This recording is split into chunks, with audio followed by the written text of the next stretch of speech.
Hello students, welcome on my video. Today we started your new chapter in accountancy, chapter number 3, valuation of goodwill. Okay, so total weightage of this chapter in our board examination is 6 marks. So in section A, 1 MCQ from this chapter. Then in section B, 1 mark question from this chapter, and in section D, 4 marks sum from this chapter. Okay, so first of all let we started the meaning of goodwill. So what is the goodwill, students? So goodwill is an intangible assets which shows the reputation of a business in the market. That means goodwill क्या है students? goodwill intangible assets है जो market में हमारे business की reputation show करती है. Okay, then other words, goodwill is the value of the reputation of a firm in respect to the profit earning over and above the expected profit. That means goodwill क्या है students? कि goodwill हमारे business की reputation है जो market में show करती है, और गुडविल से हम लोग क्या करते हैं कि हमारा बिजनेस का जो एक्सपेक्टेड प्रॉफिट है उससे हम लोग ज़्यादा प्रॉफिट अर्न कर सकते हैं. Okay, so I hope you all are understood what is the meaning of the goodwill. Okay, then let we started your new point, factors affecting valuation of goodwill. Okay, so which type of factors affect the valuation of goodwill? So first one is nature of business. Nature of business means कि आप ऐसा business कर रहे हो कि आप जो other businessman से उससे आप लोग ज़्यादा प्रॉफिट अर्न कर रहे हो, तो उस टाइम पे भी क्या है कि वैल्यूएशन ऑफ गुडविल में ये जो पॉइंट है नेचर ऑफ बिजनेस आपको इफेक्ट करता है. Then second one is location of business.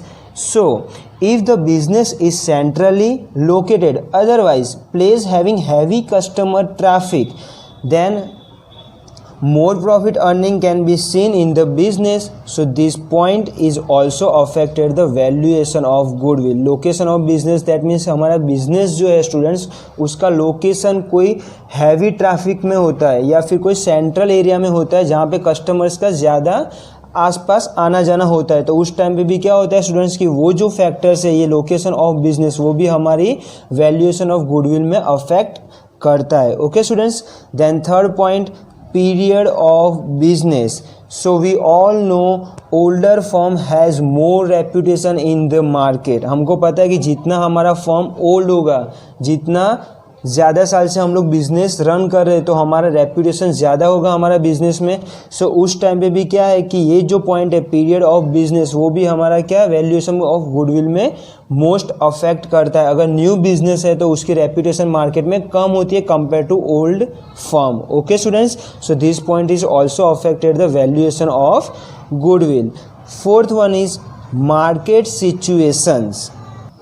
So market situations means कि आप जो प्रोडक्ट आप सेल कर रहे हो या फिर आप कोई भी ऐसी प्रोडक्ट का आप लोग बिजनेस कर रहे हो कि जिसका कंपटीशन है वो क्या है लिमिटेड है मार्केट में, कि आपसे ज़्यादा कोई वो मार्केट में कोई सेल नहीं कर रहा है, तो उस टाइम पे भी क्या होगा स्टूडेंट्स कि आपके फर्म की जो वैल्यूएशन है रेप्यूटेशन है वो क्या हो जाएगी, हाई हो जाएगी. तो ये फैक्टर भी क्या है कि आपकी गुडविल की जब वैल्यूएशन करोगे तो उसमें मोस्ट अफेक्ट करता है market situations. Okay, then fifth point is efficiency of manager. So we all know the efficient management of business increase the productivity and decrease the cost of firm. So इसके भी इसके ऊपर से हमें क्या होगा स्टूडेंट्स कि हमें प्रॉफिट ज़्यादा ही अर्न होगा और जो हमारी कोस्ट है प्रोडक्टिव वो क्या हो जाएगी, डिक्रीज हो जाएगी. So due to this reason this point is also affected the valuation of goodwill. Okay, so efficiency of management, otherwise manager, both are most affected in our valuation of goodwill. Okay students, so last point is other special benefits. Like कोई company और उसके पास licence, patent, otherwise trademark कुछ भी है, copyright, तो उससे वो लोग क्या करते हैं कि ज़्यादा प्रॉफिट अर्न कर सकते हैं. सो उस टाइम पे भी ये जो फैक्टर्स है वो भी क्या करते हैं वैल्यूएशन ऑफ गुडविल में मोस्ट अफेक्टिंग फैक्टर किए जाते हैं. ओके स्टूडेंट्स, सो ये जो डेफिनेशन है, then factors affecting valuation of goodwill से। सो ये सब आपको किस में 1 मार्कर क्वेश्चन, अदरवाइज एमसीक्यू में जो 1 मार्क्स का सेक्शन ए और बी में आपको क्वेश्चंस आने वाले उसके रिलेटेड ये मोस्ट यूजफुल है। So please note down this both definition in your notebook and also note down this 6 factors affecting the valuation of goodwill. Okay students, so students next point is necessity of goodwill valuation. So अब हम लोग जो goodwill है, business की जो reputation है market में, उसको हम लोग क्यों कैलकुलेट करते हैं, which type of condition we calculate the valuation of goodwill. So first point is change in the profit sharing ratio among the existing partners. So अब हम लोग क्या गुडविल की वैल्यूएशन क्यों करते हैं, तो जो हमारे पार्टनर्स है फर्म के, उनके जो प्रॉफिट शेयरिंग का रेशियो उनमें हमें चेंज करना होगा। तो हमें क्या करना होगा, first of all determine the valuation of goodwill. Okay, then second point is admission of new partners.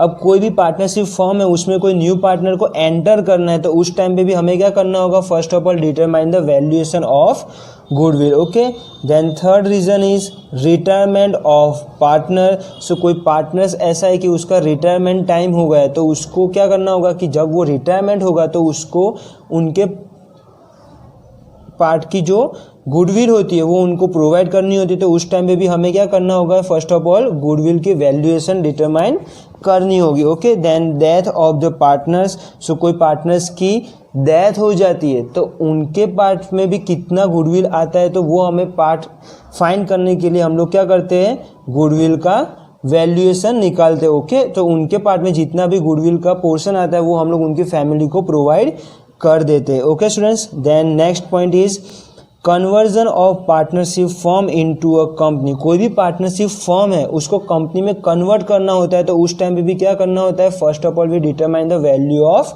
Goodwill. Okay, then last point is amalgamation of a partnership form.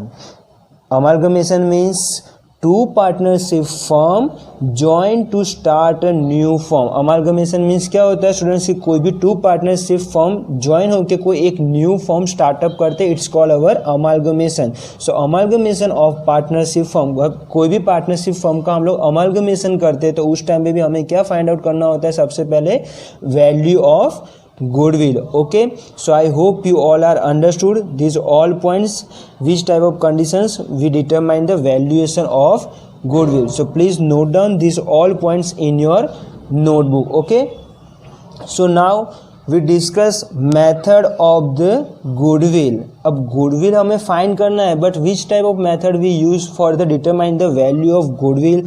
So we have 4 method. First one is average profit method.